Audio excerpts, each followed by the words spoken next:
வாழ்க நலமுடன், உயர்க வளமுடன். அன்பு ஜோதிட சொந்தங்களுக்கு வணக்கம். நம்ம இன்னைக்கு பார்க்க இருக்கக்கூடிய கோவில் அப்படிங்கிறது நோய்களை சரி பண்ணக்கூடிய கோயில். அதனால தான் அங்கே இருக்கக்கூடிய அம்பிகைக்கு அருமருந்தம்மை என்று பெயர். அங்கே இருக்கக்கூடிய ஈசனுக்கு மூலிகை வனேஸ்வரர் அப்படிங்கிற ஒரு பேர் இருக்குது. அதே சமயத்தில் கற்கடேஸ்வரருங்கிற ஒரு பேரும் இருக்குது. தாயாருக்கு அபூர்வ நாயகி அப்படிங்கிற ஒரு பேர் இருக்குது. 2 பேர்களை கொண்டு அந்த இடத்துல இருக்கிறாங்க. இந்த இடம் திருவிடைமருதூருக்கு பக்கத்தில் இருக்கக்கூடிய திரு தேவன்குடி என்று சொல்லக்கூடிய ஒரு அமைப்பில் இது அதாவது தேவார காலங்களில் இந்த பேர் அந்த இடத்துல இருந்திருக்கு. அதாவது அதுக்கு என்ன வரலாறு அப்படின்னு சொல்லி பார்த்தீங்கன்னா, இந்திரன் தன் செய்த தவறை உணர்ந்து திருந்துவதால் திருந்து தேவன்குடி அப்படிங்கிற பேரில் அந்த ஊர் இருந்திருக்கு. அப்போ அங்கே ஏன் அந்த பேர் வந்துச்சு அப்படின்னு சொல்லி பார்த்தீங்கன்னா, அங்கே அந்த முனிவரால் சாபம் பெறார் ஒருத்தர். அதாவது துர்வாசக முனிவரால் கந்தர்வர் ஒருத்தர் சாபம் அடைகிறார். அவர் என்ன சொல்கிறார், நீ நண்டா போ அப்படின்னு சொல்லிடுறார். அவர் நண்டு வடிவம் எடுக்க போகிறார். அப்போ அவர் கேட்குறாரு, என்னை சாபம் கொடுத்துட்டீங்க, ஆனால் அந்த சாபத்துக்கு விமோச்சனத்தையும் தயவு செஞ்சு சொல்லுங்கள். அப்படிங்கும்போது, தாமரை மலர் கொண்டு நீ சிவனை பூஜை செய்யும்போது அப்போ உனக்கு சாப விமோச்சனம் கிடைக்கும் அப்படின்னு சொல்லிட்டு துர்வாச முனிவர் சாபம் கொடுத்தார். அதன் காரணமாக இந்த கந்தர்வர் என்ன பண்ணுறாரு, ஒரு அகலிகையில் தாமரை மலர்கள் அதிகமாக இருக்குது, அந்த இடத்துல போய் அந்த அகலிகையிலே இருக்கிறார். அந்த நீர்நிலை, அகலிங்கிறது நீர்நிலை.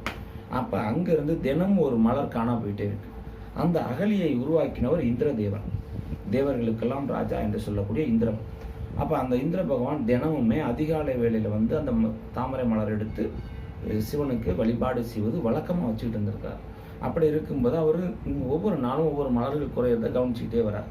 இது யார் செய்கிற வேலைன்னு கண்டுபிடிக்கணும். ரொம்ப நாள் வாட்ச் பண்ணி பார்க்கும்போது பகல்லலாம் எதுவுமே நடக்கல, நைட்டில் மட்டும்தான் இது நடக்குது. அப்போ இரவு நேரங்களில் ஒரு மலர் தனியாக போய்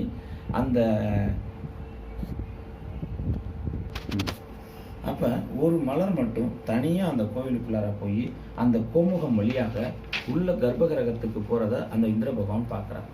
பார்த்துட்டு மறுநாள் என்ன நடக்குதுன்னு பார்ப்போம் அப்படின்னு அதுக்காகவும் வெயிட் பண்ணுறான். அப்போ மறுநாள் அதே ஒரு நிகழ்வு நடக்கிறத பார்த்த உடனே இவர் பின்தொடர்ந்து போயிடுறார். போய் அந்த உள்ள மூலஸ்தானத்துக்குள்ள போகும்போது சிவலிங்கத்தின் மீது ஒரு நண்டு தாமரை மலரை வைக்க போகிறத பார்த்துட்டு தனது கத்தியை கொண்டு வெட்டுறார். வெட்டும்போது அந்த நண்டினுடைய தாடை முதலாவது வெட்டுப்படுது, 2வது வெட்டு சிவலிங்கத்தின் மீது நெற்றியில் வெட்டுப்படுது. அப்படி வெட்டுப்படும் போது சிவலிங்கம் தனது உச்சி பொழுதில் சிவலிங்கம் இப்படி இருக்கும், அதுக்கு நடுப்புற இருக்கக்கூடிய உச்சி பொழுதில் ஒரு பெரிய குழி, ஒரு பள்ளம் உருவாக்கி அந்த நண்டை உள்ள வாங்குகிறார். அந்த நண்டை தன்னோடு ஐக்கியப்படுத்தி கொண்டு அந்த நண்டு ரூபத்தில் இருக்கக்கூடிய அந்த கந்தர்வருக்கு சாப விமோச்சனம் கொடுக்கிறார். அசிரீரியாக இந்திரனுக்கு சொல்றார். அவர் வேற யாருமே கிடையாது, அந்த கந்தர்வர் துர்வாச முனியால் சாபம் பெற்ற காரணத்தினால் அந்த சாப விமோச்சனத்துக்காக அவர் இங்கே தினமும் தாமரை மலர்களால் என்னை புஜித்துக்கிட்டு இருக்கிறாரு அப்படின்னு சொல்ற உடனே இந்திரன் நம்ம செஞ்சது தப்பு அப்படின்னு சொல்லி மனம் திருந்தி மன்னிப்பு கேட்கிறார். மன்னிப்பு கேட்கறதுனால தான் அந்த இடத்துக்கு திருந்து தேவகுடி அப்படின்னு சொல்லி அந்த பேர். அது காலப்போக்கில் மாறி நண்டாங்கோயில் அப்படிங்கிற ஒரு பேர்ல அந்த பேர் வந்துருச்சு. அதே சமயத்தில் கற்கடகம் அப்படிங்கிறது நண்டு. அதனால தான் அந்த கந்தர்வர் கற்கடக ரூபத்தில் மாறிட்டார். அப்போ அதனால தான் இந்த ஈசனுக்குமே அந்த கற்கடேஸ்வரர் நண்டை உள் ஐக்கியப்படுத்தி கொண்ட காரணத்தினால அந்த பேர் வந்திருக்கு. அதே சமயத்தில் இது முற்காலத்தில் மூலிகை வனமாக இருந்திருக்கு. சோழர் ராஜா ஒருத்தருக்கு பக்கவாதம் வந்திருக்கு. பக்கவாதம் வந்தப்போ ஈசனும் ஈசியும் தாயுமாய் 2 பேருமா அம்மை அப்பனா 2 பேருமா அந்த சோழ ராஜாவுக்கு மருத்துவம் பார்த்துருக்காங்க. அப்போ அந்த திருநீரை தண்ணியில் கலந்து கொடுத்துட்டு அந்த ருத்ராட்சம் மணியை அவருடைய கழுத்தில் போட்டு விட்டுட்டு போயிருக்காங்க. அவர் அதில் சுகமடைஞ்சு எந்திரிச்சு வரார். வந்த காரணத்தினால தான் இந்த கோயிலையே அந்த சோழ ராஜா உருவாக்கி இருக்கிறார். அதனால தான் இங்கே இருக்கக்கூடிய ஈசனுக்கு மூலிகை வனேஸ்வரர் அப்படிங்கிற ஒரு பேர் இருக்கு. அம்பிகைக்கு அருமருந்தம்மை அப்படிங்கிற பேரை வாங்குறாங்க. அப்போ இவ்வளவு சிறப்புகள் நிறைந்த ஒரு தலமாக அந்த தலம் இருக்கு. அது தீராத நோய்களை தீர்க்கக்கூடிய ஸ்தலமாக இருக்கு. மேலும் இந்த இடத்துல நண்டு ரூபத்தில் இருந்த கந்தர்வருக்கு சாபமோச்சனம் கிடைச்ச காரணத்தினால கடக ராசி அல்லது கடக லக்னம், அந்த கடக ராசியில புனர்பூசம், பூசம், ஆயில்யம் என்று சொல்லக்கூடிய இந்த நட்சத்திரத்துல யார் ஒருவர் பிறந்திருக்கிறாங்களோ அவங்க அந்த இடத்துக்கு போய் அந்த அம்பிகையும் அந்த தாயாரையும் மூலிகை வனேஸ்வரரையும் அருமருந்தம்மையையும் வழிபாடு செய்யும் போது கற்கடேஸ்வரர் என்று சொல்லக்கூடிய மறுநாமத்தை கொண்டவர் அவர். அதே சமயத்தில் இவங்க அபூர்வ நாயகிங்கிற பேரை வாங்கியிருக்காங்க. அந்த இடத்துல அவங்க போய் செய்யும்போது அதே சமயத்தில் சந்திர பகவானுடைய தோஷம் நிவர்த்தியானதா சொல்றாங்க. எல்லா இடத்துலையுமே சிவதலங்களில் சந்திர பகவான் தனியாக ஒரு இடத்துல நின்ற கோலத்தில் இருப்பார்.